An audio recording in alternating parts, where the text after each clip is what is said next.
Okay, I'm gonna start with a bear story, and there's a couple of things that I should mention in advance just in case you're not familiar with them. One of them you probably do know about, and that is that sometimes when a big tree falls, it takes the roots and quite a clump of earth with it, so that laying down it's actually got a big root clump and all visible above ground. The other thing, which you probably don't know about, is that in the days when people were using muskets, there was a time when they weren't flintlocks anymore. They were what were called percussion muskets, and that used a little percussion cap instead of a flint. And the old-timey Crees, and we're talking now maybe 100 years ago or 150 years ago, would have a beaded bag that they'd wear around their neck with the primers in there, because you don't carry the gun with a primer in case there'd be something to clunk against the hammer and set it off. And so that it would be easy to get to, because if you want to shoot your gun, you don't want to have to fish around in pockets or something like that. It'd be right in front, okay? So remember that, right in front. In an earlier version of telling this story, I got this far and then I forgot to mention the important part that that bag plays. We won't do that this time. Okay, this is summertime. Two men are hunting. I don't know what they were hunting for. I don't think they were hunting for bear, possibly caribou, possibly something smaller. And after some time, they decided to stop for a bite to eat. And while they were sitting there having their feed, one of them noticed that a bear skull that somebody had cleaned and decorated and put up in a tree out of respect for that bear skull had fallen down onto the ground. And he pointed it out to his friend there and said, we really ought to put this back up in the tree.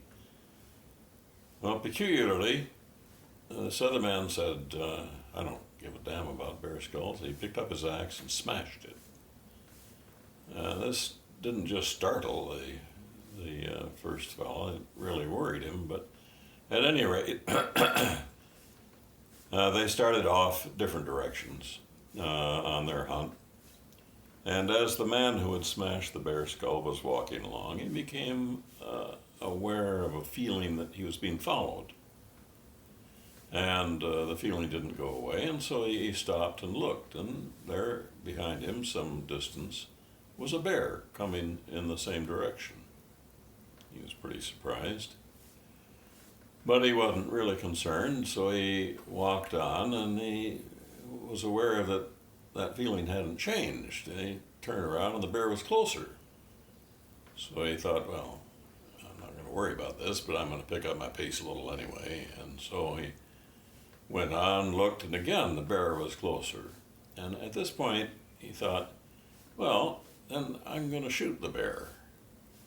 And at that point, he discovered that he had, for whatever reason, taken off his primer pouch where they were eating and forgotten to put it back on. So he had a problem. His musket was not useful. So he thought, okay, I'm going to cut off in a different direction here and the bear can go his own way. Which he did, and he checked, and the bear had continued to follow him. So he began to trot. And he could hear a little noise behind him that suggested that the bear was trotting along behind him too. He saw a place where a big tree had fallen and there was a big root ball there, and so he ran around so that he could put his back up to the root ball, a kind of protection. And the bear came around and stood up right in front of him. And of course the man was scared at this point, and he said, "What are you doing?" I guess he said it in Cree. And the bear stopped for a moment, and then he went back down on all fours, and then he walked away. Now, there's a bit of unanswered stuff in this, and that's the way stories are. Why did he forget his primer pouch? Did it have anything to do with smashing that bear skull? Or was it just coincidence? I have no idea, and we'll never know. But it bears thinking about. You know, you make a mistake, maybe you make two mistakes, and you're not aware of it the second time. So that's the way that story ends. There's a Cree way of announcing the end of a story, too. You don't have to do it, but it's kind of neat. And that is, I see the bums of a partridge, and he's flying away.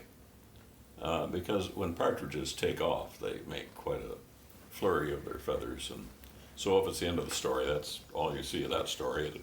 It's gone, and you'll never know about that primer pouch. Okay, so that's the end of that one.